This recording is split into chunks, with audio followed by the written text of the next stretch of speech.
All right, so um, good evening, good day, students. I hope you're doing great.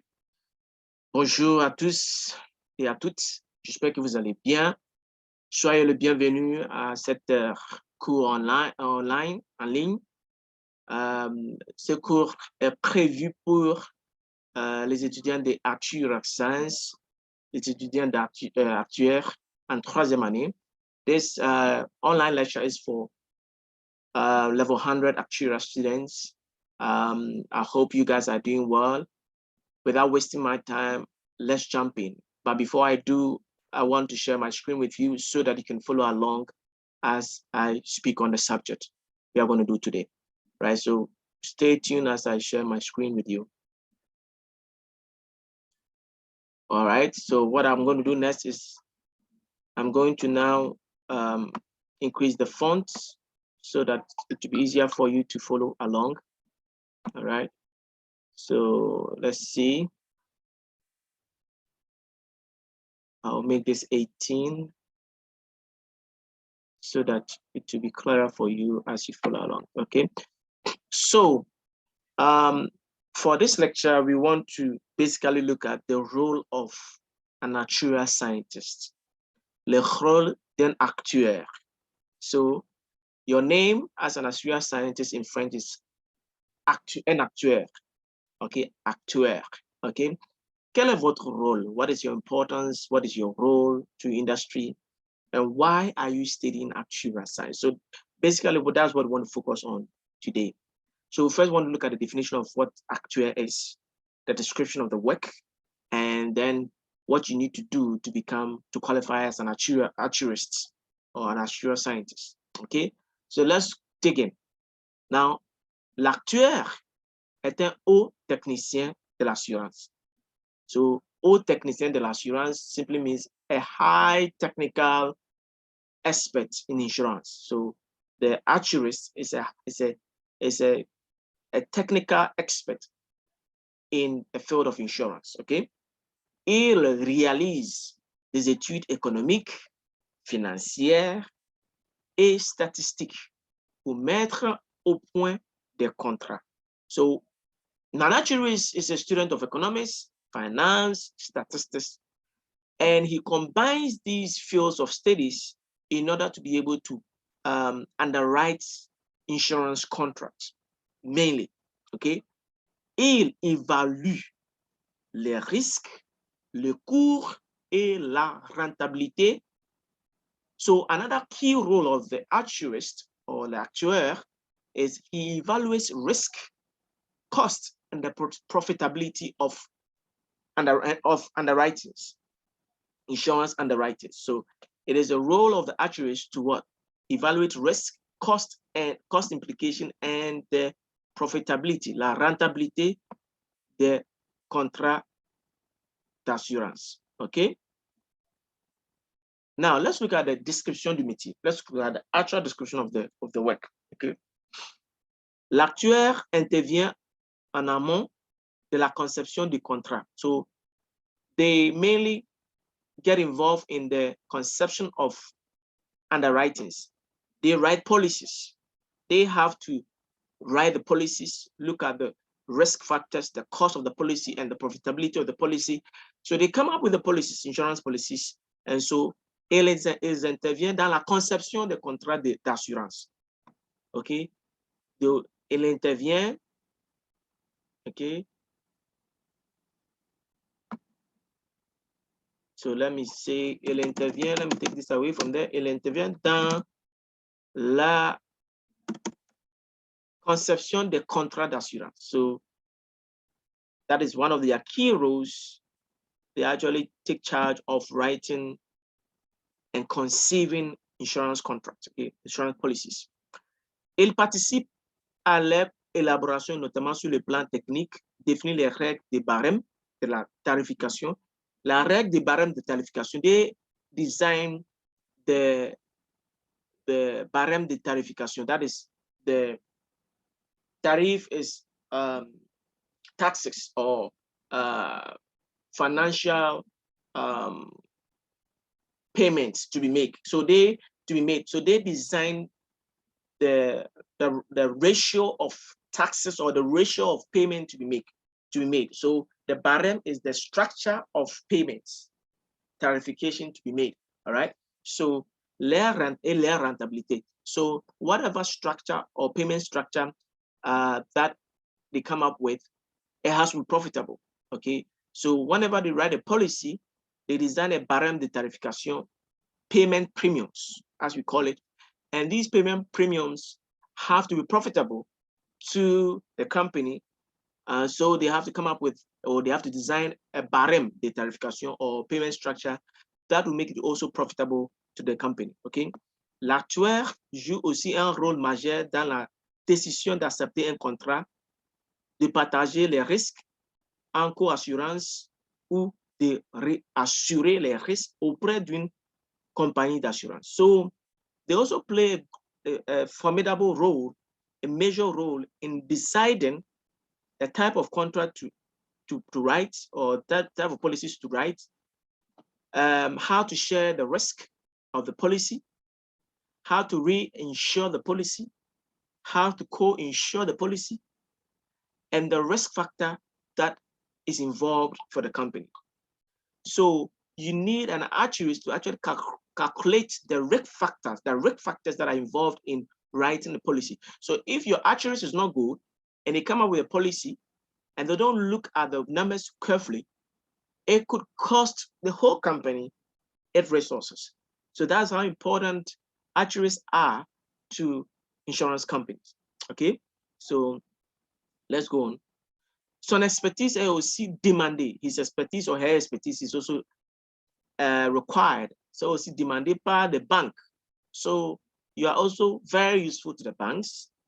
Okay, votre expertise est très utile aux banques, okay, à la banque, et des entreprises du domaine de la finance. And all companies, financial companies or financial companies, you are useful to them because of your ability to determine the risk factors that is involved in financing projects. Okay, so that is one of the key roles of actuaries. Il négocie ces diverses procédures avec des charges d'études. So he negotiates diverse procedures, be it policy writings and other things that has to involve money and finances. They're able to negotiate terms that will benefit the companies that are involved.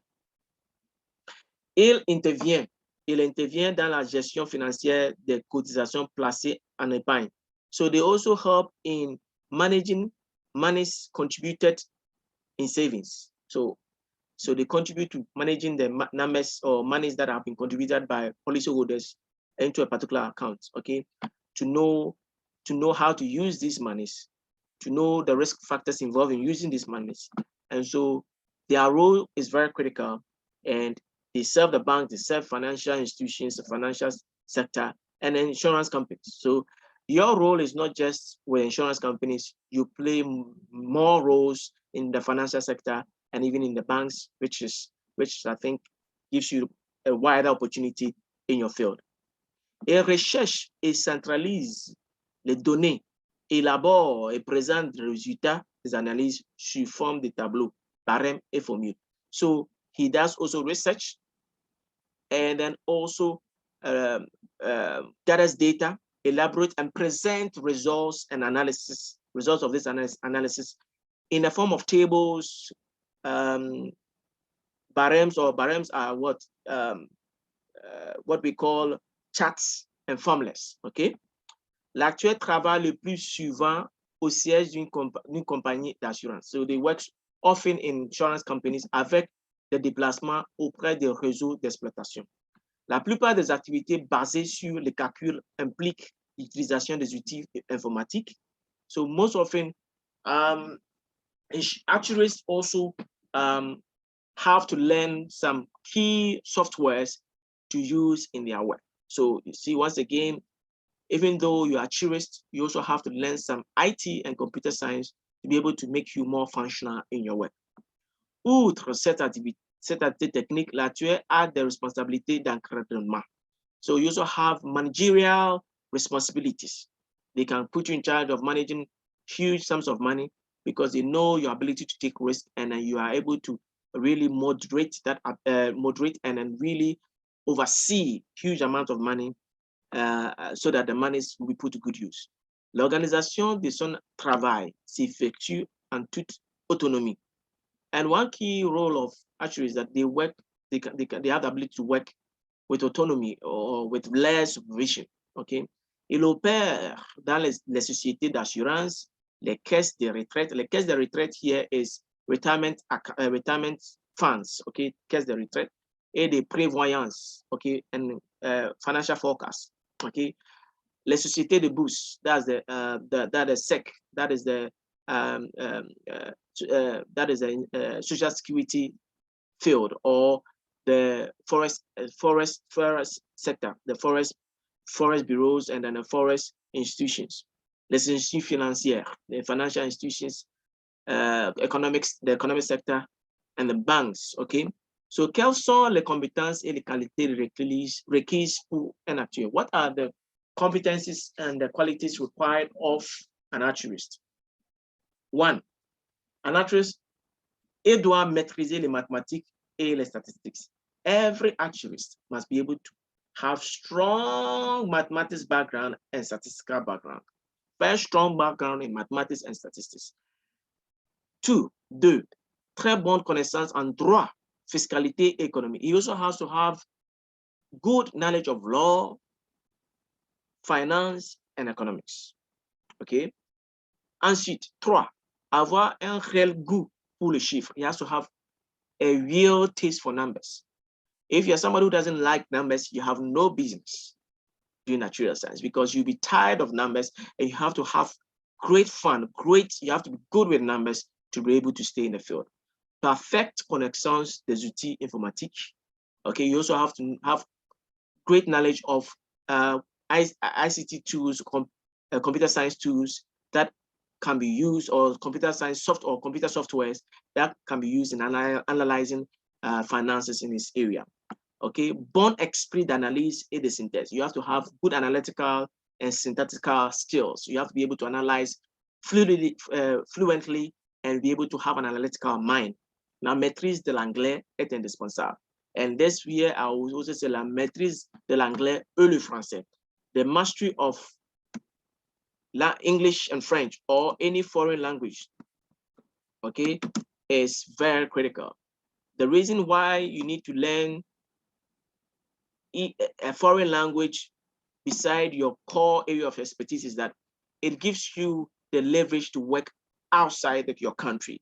So for instance, if you speak French as an actuarist, it gives you the opportunity to work in more than the over 24 countries in Africa that speak French. You know, there are more countries in Africa that speak French than countries that speak English. There are about 15 countries that speak French, English in Africa.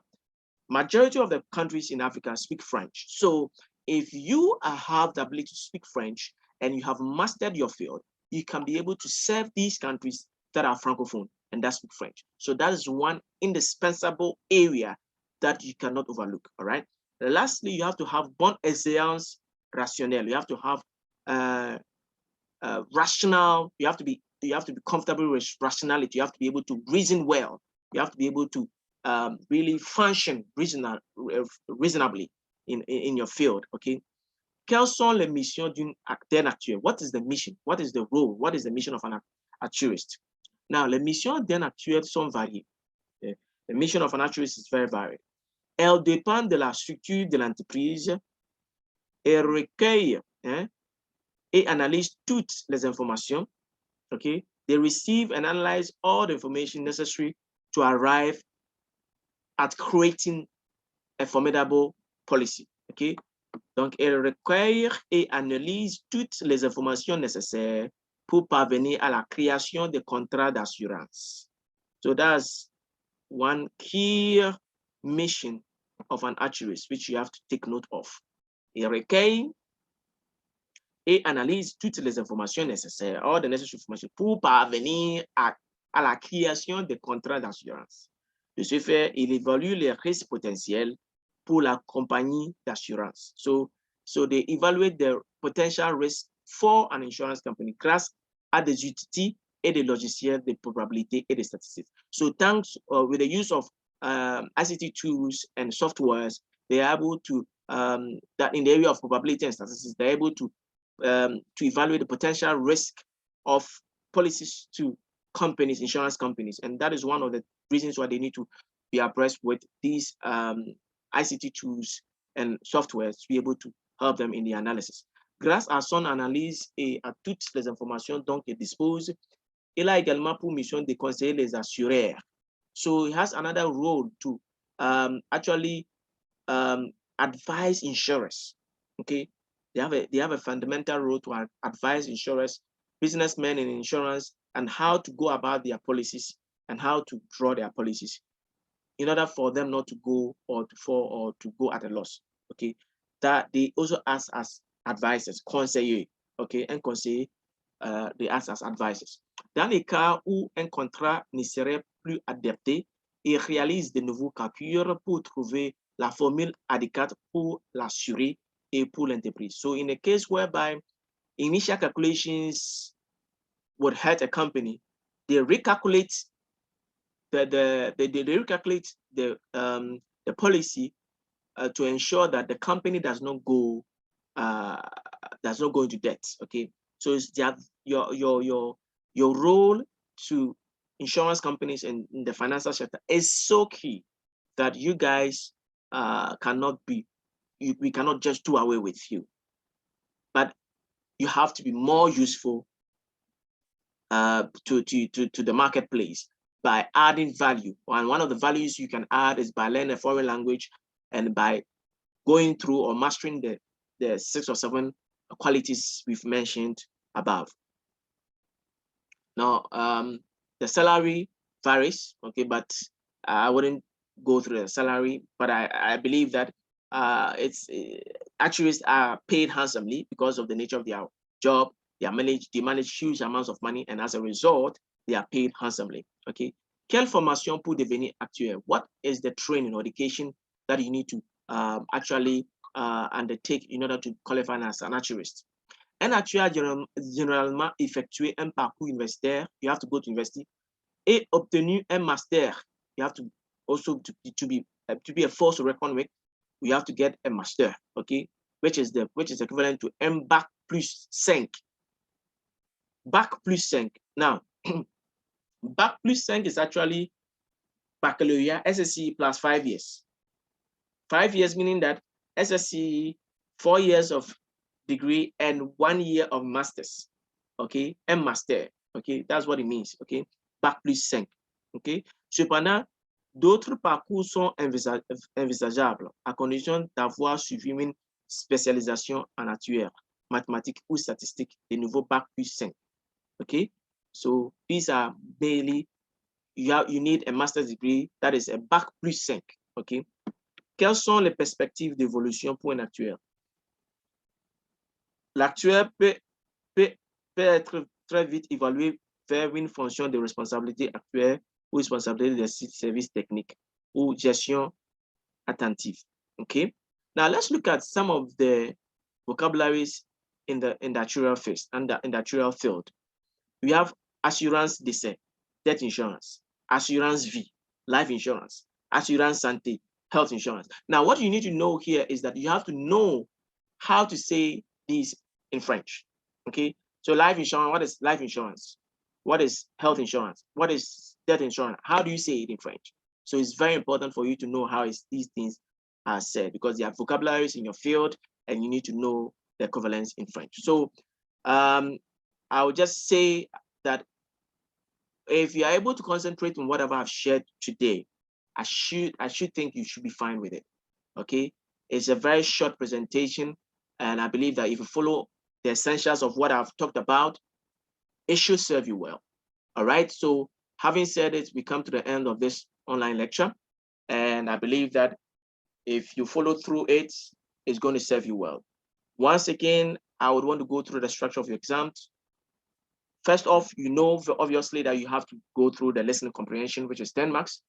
Once again, I want to say that listening comprehension is a strategy. It's a strategy I've talked about so many times, but most people do not take it. It's a strategy which demands that you read the questions first, and then you listen to the audio. If you read the questions first, when you are listening to the audio, you are paying attention to what is being played. You are no more reading.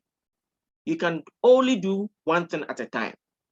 So if you don't do one thing at a time, what it means is that when the audio is playing, you are not reading, which will make you lose track on what is being played.